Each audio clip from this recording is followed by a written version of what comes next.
ভরা বর্ষায় কচুরিপানায় মুখ ঠেকেছে পূর্বস্থলীর চুপি কাষ্ঠশালীর ছাড়িগঙ্গা।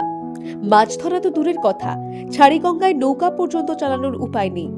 মৎস্যজীবী ও নৌকা মাঝিদের রোজগার প্রায় বন্ধ। দেওয়ালে পিঠ থেকে গেছে তাদের। পর্যটকরা পাখি দেখতে এসে ফিরে যাচ্ছেন।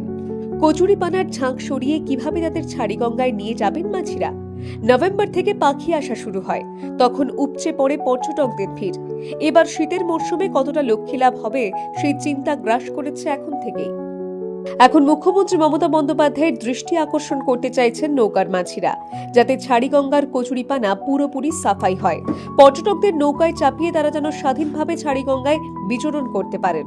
মাঝিদের বক্তব্য, মুখ্যমন্ত্রীর অনুপ্রেরণায় রাজ্যে কচুরিপানা দিয়ে হস্তশিল্প তৈরি হচ্ছে। সরকারি উদ্যোগে কচুরিপানা কিনে তা দিয়ে তৈরি হচ্ছে নানান শৌখিন জিনিসপত্র। পূর্বস্থলীর ছাড়িগঙ্গার এই কচুরিপানা হস্তশিল্পের কাজে ব্যবহার হলে একদিকে যেমন পূর্বস্থলীর ছাড়িগঙ্গার সমস্ত কচুরিপানা সাফাই হবে, তেমনি কচুরিপানা দিয়ে তৈরি শৌখিন শিল্প সামগ্রী বিক্রি করে আয়ের মুখ দেখবেন বেকার যুবক যুবতীরা।